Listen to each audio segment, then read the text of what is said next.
Well, this is going to be my unedited sermon for Rosh Hashanah for 2022, and I want to wish everyone a Lashana Tova and Happy New Year and a year of joy and happiness and prosperity. But that's what we always say. And we do a couple of ceremonial things for Rosh Hashanah. We blow the shofar and we eat sweets symbolic of a sweet year. But this is just for kids. And we're not really kids, we're grown-ups. So I'd like to just mention a few words, very briefly, about what I think is the depth of Rosh Hashanah and what it's really about. The shofar is nice, eating the sweets is nice, but we're grown-ups, and what are we really getting out of Rosh Hashanah? And I'll just look for a second at my notes because I just don't want to forget any points, and I'll be brief though. First, we're celebrating the creation of the universe. Now that's a big deal. That is something momentous, and every year we celebrate the creation of the universe. It's awe-inspiring. I'm looking up around me and I just can't believe this conscious awareness and over 300 billion galaxies that we know of, and probably more than that, and 100 million stars in every galaxy, and we're so lucky to have this plentiful planet that we live on and that we can get sustenance from, and it's awe-inspiring. Of course, I'm a scientist, and I understand DNA, and I understand evolution, and I try to find out how things actually work on a scientific basis, but nonetheless, I'm struck by the improbability of anything like this ever happening. So that's one of the things about Rosh Hashanah. We're celebrating creation of this fantastic universe and our life, our conscious awareness. The second aspect of it is it's a time to introspect, to think about perhaps how we can be a better people than we were in the previous years. We talk about it as atoning for sins, but let's really talk about introspection to find out in ourselves how we can possibly be better and what we can do differently next year that will give us and everyone around us a better life. That's what we really want to think about, and once a year we're forced to do that. Now, as Jews, I always talk about the fact that it's important to be proud of your Jewish identity. But this isn't just for Jews. This is for everyone. Christians should be proud of their identity, Muslims proud of their identity, Hindus proud of their identity, secular proud of everybody should be proud of their heritage and their identity and know who they are. And since I'm Jewish, I will tell you I'm proud of my Jewish identity. Now, just a week ago, we were on a mission with the American Jewish Committee, AJC, to go to the United Arab Emirates to celebrate and see how we can enhance the Abraham Accords. This is really, really incredible. I would have never dreamed 3 years ago we could have this kind of peace in the Middle East. But I'll just really quote the general theme of this incredible, great Sheikh Zayed, who inspires everyone.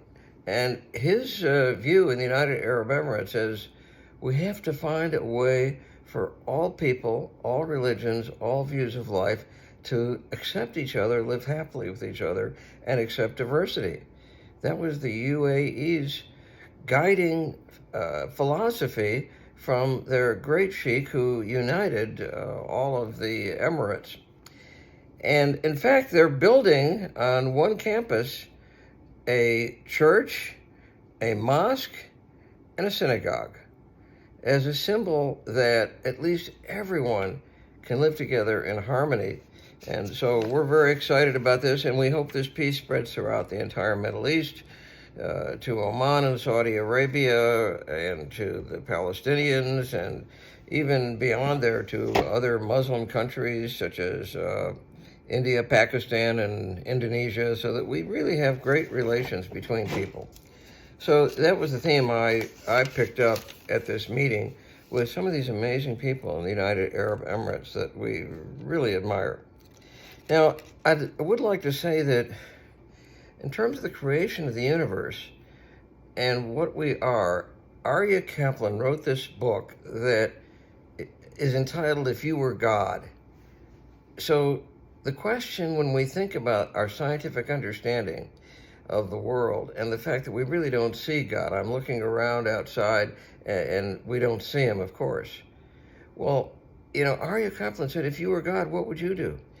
You would want your children, I know we're grown-ups, but your children, you would want them to have free will and to be good on their own and not just because they're looking at you all the time and afraid of you. And so you wouldn't really reveal yourself very often. There'd be an occasional moment in history when you would reveal yourself, but if you revealed yourself all the time, then you'd be defeating the free will that you want your children to have. We all want our children to have free will, autonomy, and decide on their own to do the right thing for them, the right thing for the world.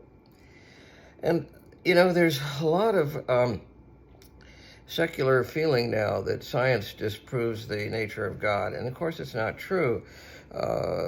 Creation is the example of that. Entropy is constantly going up. We know that in every physical system, that randomness is always increasing. That's just the way physical systems work, and we understand that as a second law of thermodynamics. Well, something had to create the order to start with.